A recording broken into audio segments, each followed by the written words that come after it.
também pode mandar sua pergunta, sua mensagem e acompanhar um pouco aqui dos bastidores da TC News. Também estamos ali no YouTube, ao vivo, no @TC News. Por lá você pode enviar sua mensagem e, claro, aproveita para deixar o seu like aí pra gente e se inscrever no nosso canal.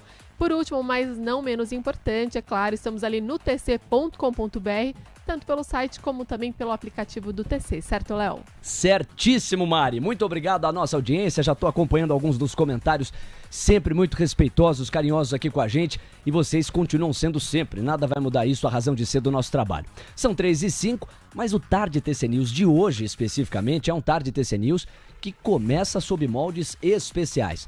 Nós temos o prazer e a honra de contar com a participação do secretário executivo do Ministério dos Transportes, Jorge Santoro. A ideia da entrevista que nós começamos a construir a partir de agora é passear pelos projetos da pasta, os desafios para unir capital público com capital privado, todas as intenções da pasta no que diz respeito às rodovias e às ferrovias, para o escoamento das produções aqui do Brasil, mas também, por que não, para o transporte de pessoas. Essas e outras abordagens começam agora, dedicadas especialmente para o público investidor, que é o público que nos prestigia. Muito obrigado pela presença, secretário Jorge Santoro. Seja bem-vindo à TC News e ao Tarde TC News especificamente. Boa tarde. Boa tarde, Leonardo. Satisfação estar aqui com vocês, poder bater o papo com o mercado financeiro.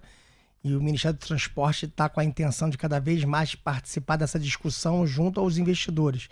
Eu acho que é um papel nosso estimular a participação dos investidores nesses projetos que a gente está colocando em leilão na B3.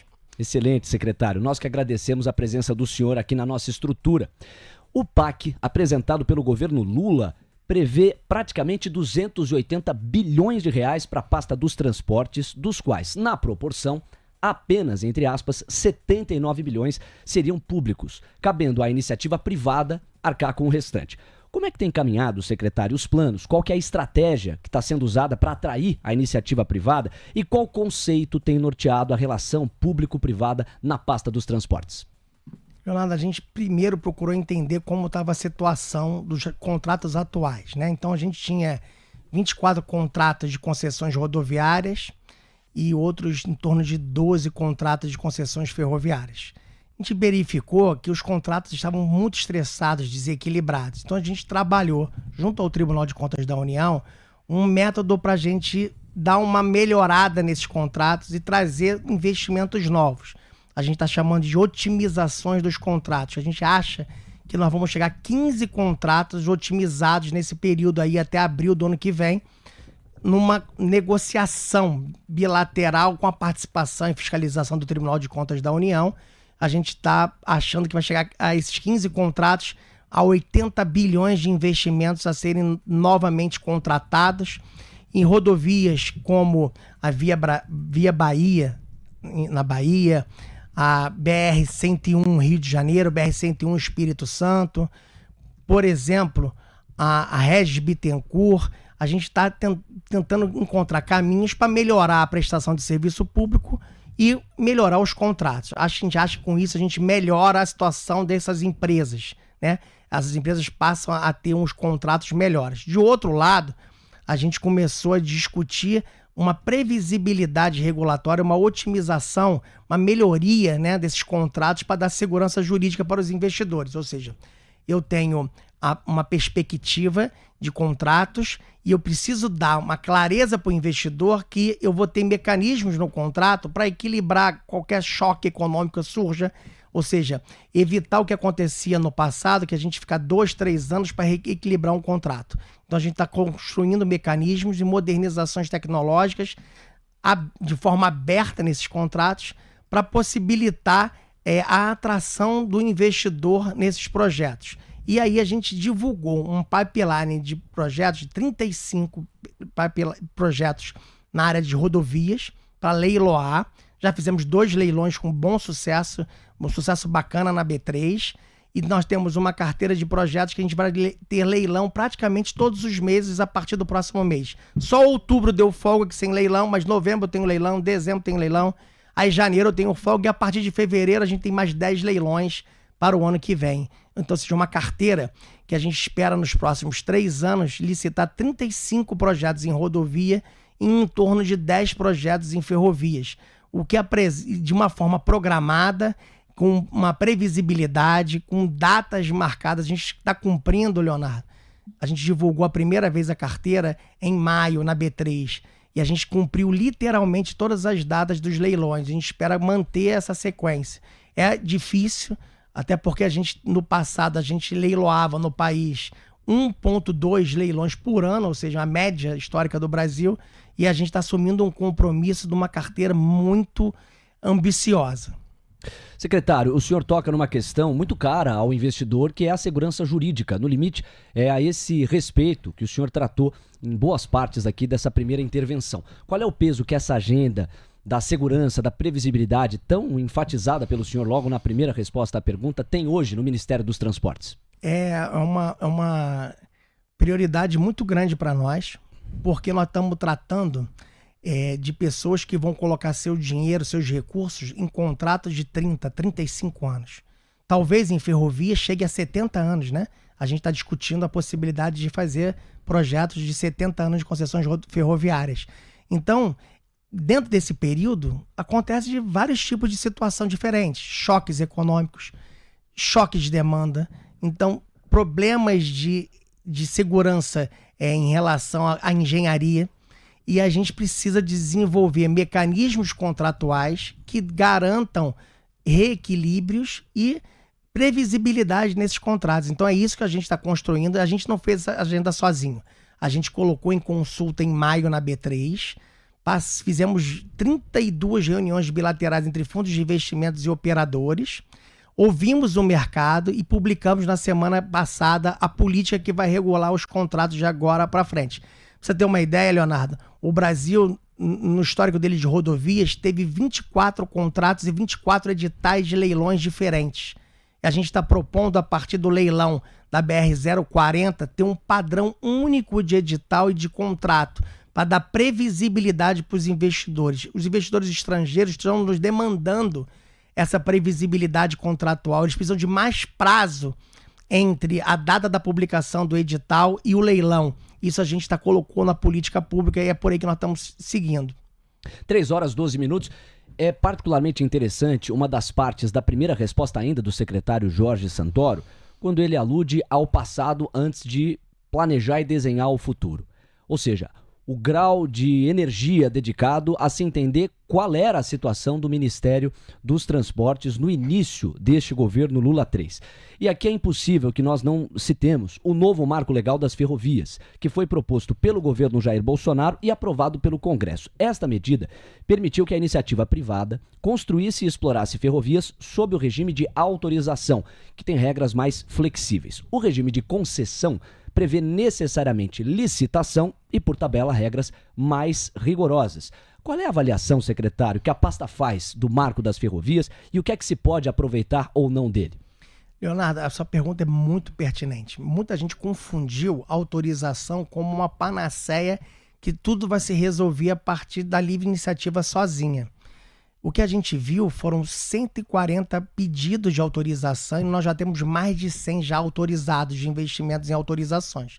A autorização tem em vários países do mundo, é um mecanismo muito salutar e a gente defende o mecanismo, mas a gente precisa regulamentar esse mecanismo para evitar uma busca desenfreada para uma concorrência que vai um projeto minar o outro projeto. A gente tem ali uma teoria dos jogos, ou seja, a melhor solução talvez não seja a competição desenfreada, mas sim uma competição que vise um objetivo único, dar maior infraestrutura para o país.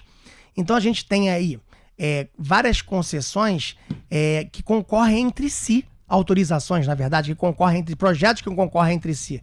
Eu vou dar um exemplo para você, Leonardo. A gente tem uma ferrovia estruturante, que vai ser uma concessão a leste-oeste, né? Ela é conhecida como Fico-Fiol, é um projeto bem estruturante que corta o meio do Brasil de leste a oeste. É uma concessão pública, nós vamos botar na carteira para licitar em breve. Mas você tem uma ideia, tem 4 projetos de autorização em paralelo a ela. Qual é a segurança jurídica que eu tenho em lançar um edital de concessão se eu tenho 4 concorrentes diretos e eu não tenho essa carga para atender as 4 projetos? Então a gente precisa fazer uma taxonomia, que é uma classificação dessas ferrovias. A gente vai colocar essa regulamentação em breve e também precisa ter um chamamento público dessas ferrovias, regulamentando isso. A ANTT vai colocar em consulta pública em breve uma norma prevendo o chamamento público. Por que isso é importante, Leonardo? Nós temos hoje no Brasil 35 mil quilômetros de ferrovias com contratos em operação. Só que, na prática, eu tenho pouco menos de 10 mil quilômetros efetivamente operados. Eu tenho 20 mil quilômetros em que os atuais concessionários não operam, ou seja, eles controlam os trilhos, mas não tem trens fazendo serviço de carga nem de passageiros. Então eu tenho uma oportunidade em que criar um programa de devolução de trechos de ferrovias para nós podermos construir uma carteira de projetos em que a gente consiga, através de chamamento público, a gente licitar pequenos trechos e atender o aumento da necessidade de trazer a carga brasileira, que hoje está muito concentrada em rodovias, ou seja, 17% hoje é transportado da carga brasileira por ferrovias. A gente quer aumentar essa participação para 30%. Para isso, a gente precisa explorar a lei de autorizações, mas de uma maneira em enfrentar o problema. A gente só tem uma autorização das 140 projetos que tramitam na agência, na NTT, um único projeto que saiu do papel até agora. Então não é possível, a gente precisa dar um ambiente regulatório melhor para os investidores, para eles poderem ter segurança nesses investimentos. Em resumo, vai ser preciso revisitar o conceito que norteou um conjunto de autorizações que acabou contratando concorrência até desnecessária em cima de projetos que acabam tocando numa mesma região. É uma síntese bastante compacta, como se espera de qualquer síntese, para esse raciocínio complexo erguido pelo secretário executivo do Ministério dos Transportes, George Santoro. Vamos saudar também a repórter especial da Mover, que fala direto de Brasília, Simone Cafrune. Ela me ajuda na condução dessa entrevista e é dela a próxima pergunta. Simone, bem-vinda, boa tarde. Boa tarde, Léo. Boa tarde, secretário, ouvintes, espectadores da TC News. Um prazer estar aqui, Léo, dividindo essa entrevista com você e um prazer maior ainda entrevistar o secretário.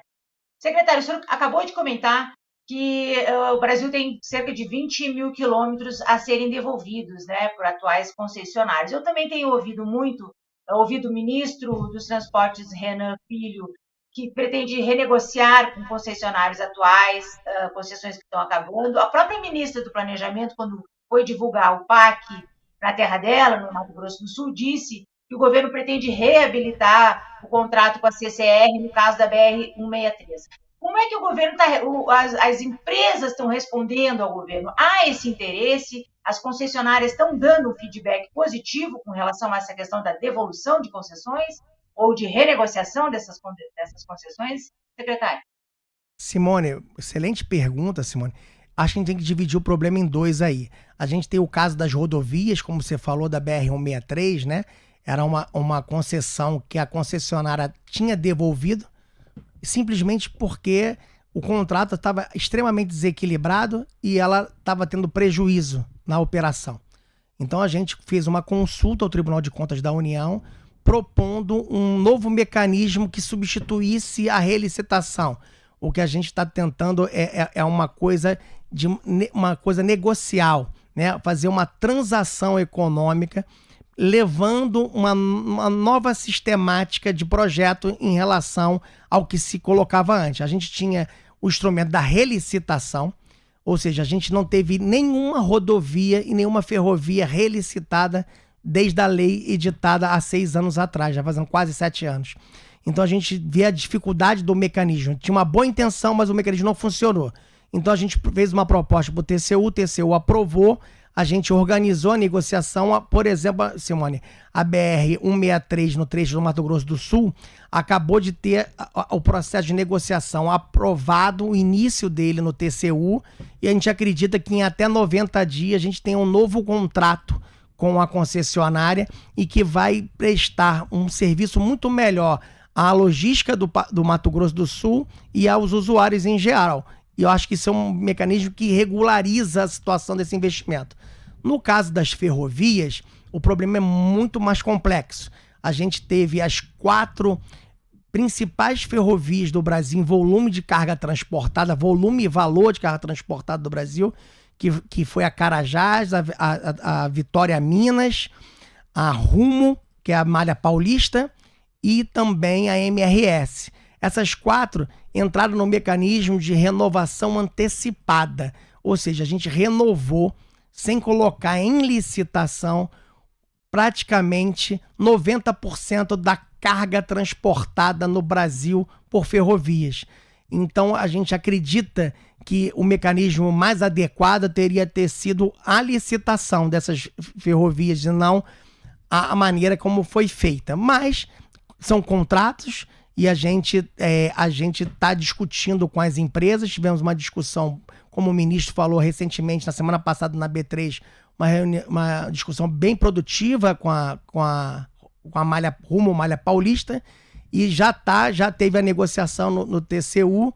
Eu não posso entrar nos detalhes da negociação, que ainda está sob cláusula de sigilo, mas em breve o TCU, se eu não me engano, está na pauta de amanhã do TCU a decisão sobre essa negociação com a Rumo, que eu acho que é o caminho adequado, o caminho da negociação, o caminho das discussões, em que a gente não tenha nenhum tipo de rompimento de contrato, muito pelo contrário, a gente utiliza os mecanismos de contrato para fazer ajustes nesses contratos de forma consensuada.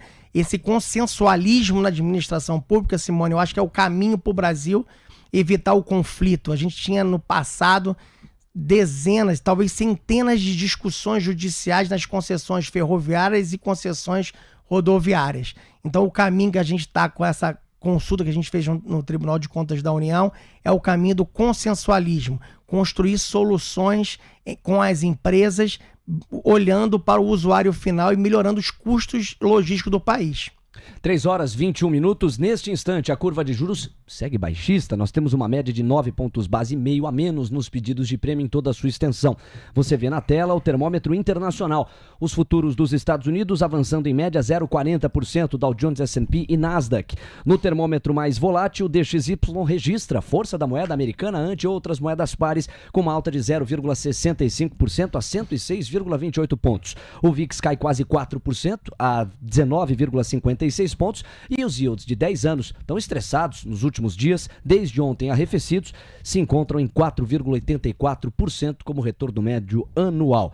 O Ibovespa da porta para dentro segue avançando, 0,53%, pouco mudou desde a abertura do nosso Tarde TC News, enquanto a moeda americana cai 0,19%, a exatos R$ 5,011. Daqui a pouquinho, mais giro de mercado e aprofundamento das negociações. O Tarde TC News hoje foi inaugurado em moldes especiais. Estamos recebendo o secretário executivo do Ministério dos Transportes, Jorge Santoro. Secretário, de acordo com a apuração da revista Veja, dos 363 projetos previstos pelo Programa de Aceleração do Crescimento PAC para infraestrutura e transportes, 33 são para o setor ferroviário. Já as rodovias estão em 73% das ações do PAC, com 267 projetos.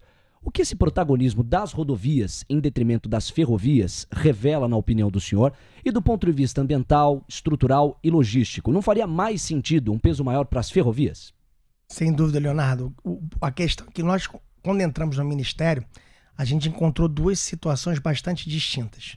De um lado, a gente encontrou um setor de rodovias com vários projetos em estruturação. De outro, a gente encontrou no setor de ferrovias pouquíssimos projetos em estruturação. Eu acho que houve um foco no governo passado na renovação antecipada das ferrovias e se esqueceu-se de desenvolver projetos menores ou projetos que pudessem agregar valor à malha ferroviária brasileira. Então, a gente, de um lado, conseguiu, de uma maneira mais rápida, organizar a carteira de rodovias, implementando essa lógica que eu falei agora há pouco para vocês, com uma política transparente, negociada com o mercado, melhorando os instrumentos regulatórios e contratuais e, ao mesmo tempo, estimulando a inovação tecnológica e uma regulação mais aberta, ou seja, uma regulação em que permita que o contratado, ou seja, o concessionário, traga soluções tecnológicas e de desenvolvimento que diminuam os custos de operação. Já nas ferrovias, a gente está montando uma carteira, né? Ou seja, então a gente está demorando um pouquinho mais de tempo e a gente acredita que até fevereiro do ano que vem a gente consiga colocar no ar uma carteira de projetos. São projetos mais complexos, exigem um estudo mais detalhado e exige também um ambiente regulatório mais qualificado. Então a gente está trabalhando no ambiente regulatório, tratando dessas questões das renovações e na sequência a gente vai lançar um pipeline de projetos que a gente cumpra a meta de sair de 17% de transporte de carga por ferrovias para 30%. Pelo menos na gestão do presidente Lula, a gente contratar, né, essa gestão, esse aumento do uso da malha ferroviária, usando não só as concessões, mas também as autorizações. Quando a gente acertar essa regulação, eu tenho certeza que outros investimentos vão surgir. Eu acho que o Brasil está cada vez mais maduro, o mercado financeiro, que passou por uma fase de desenvolvimento bastante grande no Brasil. A gente teve uma expansão das pessoas indo para o mercado financeiro. Eu acho que as pessoas vão começar a olhar para o segmento de equity. Eu acho que é um segmento importante. O BNDES sozinho, que financiou praticamente metade ou um pouco mais da metade dos projetos de rodovias e praticamente 100% dos projetos de ferrovias, a gente vai precisar do mercado para financiar essa carteira que nós estamos apresentando de rodovias e ferrovias. Eu acho que é um momento muito oportuno. Eu acho que a carteira do ano que vem, principalmente, a gente precisa construir essa transparência e clareza para os investidores e os gestores de fundos olharem essa carteira e verificarem, estudarem ela com mais detalhe para poder recomendar investimentos nesses projetos. 3h26, e a repórter Simone Cafrune endereça a próxima pergunta. Pois não, Simone? Secretário, o senhor estava justamente falando que é atração de investidores, mas dos últimos 2 leilões de rodovias, pelo menos, foram poucos ofertantes. Lá no Paraná teve um lote, teve 2, e o segundo lote teve apenas 1 ofertante. O que o governo está fazendo para conseguir atrair mais ofertantes, mais concorrência nesses leilões? Então, Simone, como eu falei, a gente herdou projetos já estruturados, alguns. A gente procurou mexer o menos possível nos projetos nesse primeiro momento para evitar que o projeto voltasse, como é que ele, com uma concessão pública. Ele tem todo um trâmite de aprovação, audiência pública, Tribunal de Contas da União, e depois coloca isso para o público através de um edital. Então, se eu mexo no projeto muito entre a audiência e a publicação e a aprovação do TCU ou do TCU até o edital, eu tenho que voltar todas as etapas anteriores. Então, a gente, nesse primeiro momento, mexeu pouco. Qual era o problema desses projetos que foram leiloados agora? São projetos com um volume de equity muito grande. São projetos em que são as extensões de rodovias de 1.000 quilômetros, 1.200 quilômetros. A gente acredita que a gente precisa fazer mais projetos com capex menores para diminuir o risco desse investidor e deixar o projeto mais enxuto. Ou seja, a gente está analisando os custos por dentro do projeto para ele ter uma tarifa de bid nos leilões compatível com a economia da região em que o projeto for desenvolvido. Isso leva um tempinho, a gente só vai ter isso de maneira bem clara para o investidor a partir do leilão que vai acontecer em Cristais em fevereiro do próximo ano, que é o BR-040 entre BH e Cristalina, em Goiás. Então, a partir desse projeto, ele vai ser o padrão da nova política de concessões. Até lá, eu tenho mais 2 leilões, que é a BR-381, que no governo passado ele teve 2 leilões desertos, e a BR-040, que a gente já começou a ter uma grande evolução.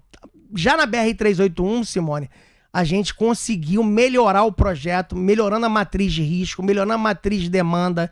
A gente já incluiu tudo do que a gente está chamando de 5ª rodada de licitação, melhorando bastante o projeto, ouvindo o mercado. Ou seja, em maio a gente fez uma rodada com 32 reuniões, estamos fazendo uma a partir de amanhã, já para os projetos do ano que vem, melhorando e ajustando os projetos. Então, acho que serão projetos menores, com um capex menor, com menos gordura nos projetos e com uma TIR compatível com a situação econômica do Brasil está vivendo e o mundo está vivendo nos próximos meses. a gente acredita que a gente vai atrair mais. Mas um dado muito importante, Simone, que você falou, a gente estava com o mercado atual, com os atuais concessionários, com os contratos extremamente estressados. Ou seja, eu tenho vários investidores que olham para o seu contrato atual que não está dando resultado, que ele não remete lucros. Eu tenho investidor estrangeiro em projeto aqui no Brasil, Simone, que há 9 anos não paga um dividendos para o seu investidor. Então, como é que ele vai entrar em novos leilões se eu não resolver esse problema? Eu preciso ter um mercado com um ambiente saudável. É isso que a gente está trabalhando nesse ano, para o ano que vem a gente conseguir atrair mais investidores. Mas eu não vejo com maus olhos eu ter investidor bidando. Veja, nos leilões que a gente fez agora do Paraná, a gente está colocando para o usuário final um pedágio 60% menor que o pedágio anterior, só que com uma grande diferença, Simone. No contrato anterior não tinha praticamente investimento nenhum sendo executado. E no atual contrato, que vai ser assinado agora, dos 2 últimos leilões, nós estamos falando de investimentos de 10 bilhões em média cada um desses contratos. Então é uma estrada com melhor qualidade, com maior segurança viária e com um preço pago pelo usuário menos da metade do que pagava anteriormente. 3h30. Jorge Santoro, secretário executivo do Ministério dos Transportes. Nós estamos na reta final da nossa conversa, ela passou muito rápido.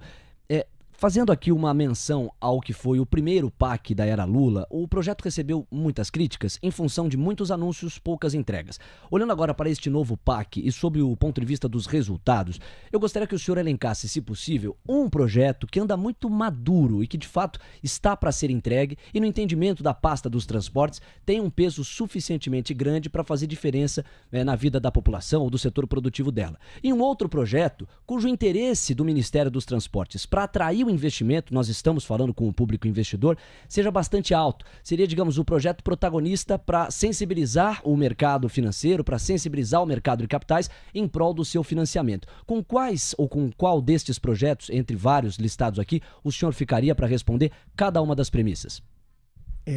Leonardo, eu vou tentar sintetizar bem esse ponto que você colocou. Eu acho que um indicador muito importante na área de logística, de infraestrutura de transporte, é o índice de qualidade da malha rodoviária brasileira, né? Nesse ponto, o PAC tem mais de 1.000 projetos lá listados em trechos e segmentos de rodovias em que a gente está fazendo a recuperação das estradas brasileiras. E aí eu estou falando de reconstrução de vias. E aí é muito importante porque a gente, quando entrou o governo 2000, agora em 2023, a gente pegou as estradas brasileiras no menor nível de qualidade das rodovias brasileiras. Quem dá esse dado é a Confederação Nacional de Transportes. A gente tem um índice próprio, mas eu vou usar o da Confederação. Em janeiro, a gente estava com 66% das rodovias federais em estado ruim, péssimo ou regular. Sendo que ruim e péssimo há 54% disso. Então, esse indicador, ele reflete o conjunto desses investimentos, em que a gente está agora, nesse momento já de PAC, já em andamento, a gente já melhorou substancialmente, né? Esse índice de ruim e péssimo de 54% já caiu para 32%. Então, a gente espera, ao final desse ano, do primeiro ano já da gestão do presidente Lula, do PAC, a gente entregar uma malha com nível de qualidade de 2018. Isso é muito significativo, porque a gente vai entregar para o país uma melhor condição de malha que melhora a possibilidade, diminui o tempo de uma carga que sai do Mato Grosso do Sul de soja, chegar lá em Miritituba, no Pará, para pegar as barcaças para poder seguir as exportações brasileiras pelo Arco Norte. Isso reduz custos dos nossos empreendedores. Acho que esse conjunto de obras do PAC, eu não vou listar uma específica, claro, é muito importante. Já do ponto de vista de estruturante para o país, eu não tenho dúvida que a concessão da ferrovia leste-oeste, que é a FICO-FIOL, que nós vamos colocar de pé esse leilão, para poder desenvolver esse projeto em 4, 5 anos, a gente entregar uma ferrovia que corte o país na sua maior área mais produtiva, que leve ao porto de Ilhéus para a gente poder fazer as exportações, que hoje a gente tem essa carga toda transportada através de caminhão. E é um volume que cresce anualmente 18%, 20%. Então, eu acho que fazer esse leilão da leste a oeste no final do próximo ano é um desafio muito grande e a gente tem que colocar isso de pé. 3h34, só cabe agradecer ao Jorge Santoro, secretário executivo do Ministério dos Transportes, pela participação aqui no Tarde TC News. Secretário, muito obrigado, um abraço no senhor e sucesso na pasta dos transportes. Obrigado pela oportunidade e vamos marcar outros papos desses que é importante pra gente. Com certeza, as portas abertas nesse sentido.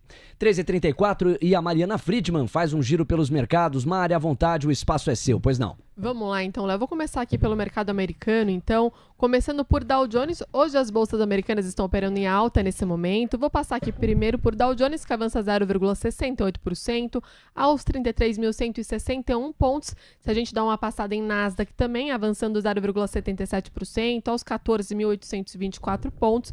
S&P também não é diferente. A S&P está subindo 0,67% aos 4.245 pontos. E aí, se a gente passa pelas Treasuries, começando pelas de 2 anos, nesse momento subindo 4 pontos base, aos 5,99% ao ano. As de 10 anos caindo ali praticamente meio ponto base, aos 4,848%.